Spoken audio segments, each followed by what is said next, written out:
Hi, I'm Tyler Ballhorn, and this is the Stockscores Market Minutes for July 18th, 2014. This week, I want to talk about something that really gets overlooked, I think, by a lot of investors, and that is what is the motivation of the people investing in the stock market? The general trend of the market is heavily influenced by these motivations of investors. It's important to understand not only what the investments are, but also what are the alternatives.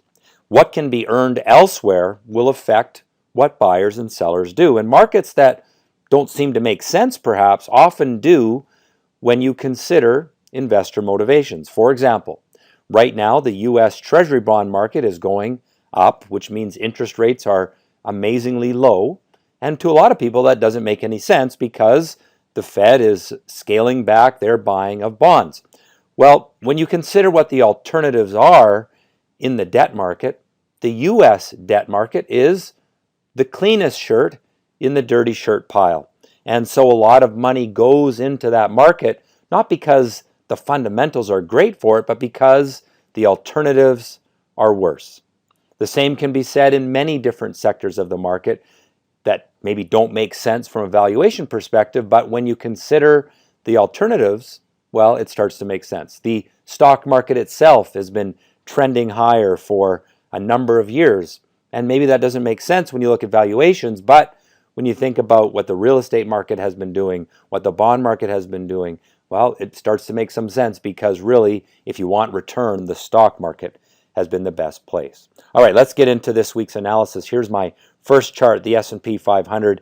SPY is the symbol. We look at this each week, and it's been a pretty boring commentary because week after week, I have to say, this is a bullish market, a bullish trend that has not yet shown any sign of breakdown.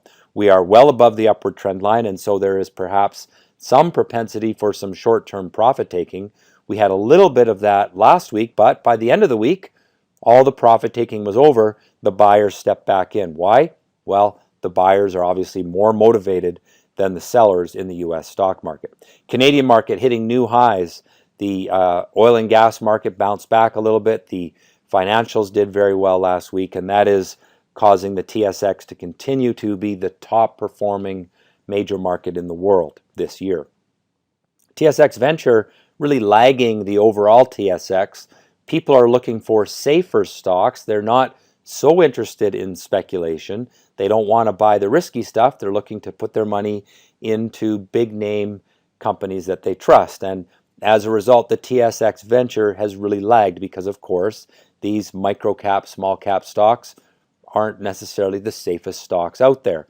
And so you just don't see the money flowing into that group.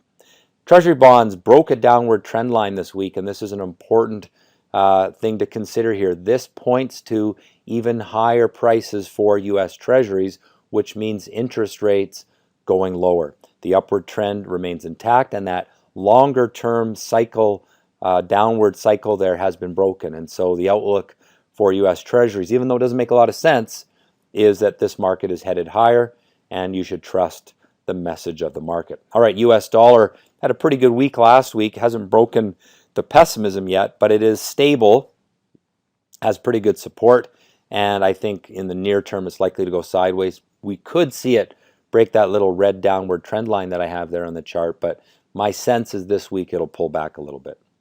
The gold market has recently broken that little downward trend line, and it's really fighting around that downward trend line, but I would say that the gold market is a place to really watch for opportunity because it has lagged for so long, really a couple of years, that this market has been heading lower and is now really trying to turn around from pessimism to optimism. And it makes some sense. I've shown in recent weeks the very long-term monthly chart for gold. It is bouncing off that very long-term upward trend line, and I think the gold market could be a surprise winner over the next 6 to 12 months. Oil market had been pulling back for the last month. It really rallied back from weakness this week, largely because of what was happening in the Middle East with Israel and the attacking into Gaza there. And that, of course, an increased tension anytime in the Middle East will be supportive for oil prices. I think oil is going to move back up to resistance at the red line, and that'll help a lot of the oil stocks, which had been in something of a profit-taking mode recently.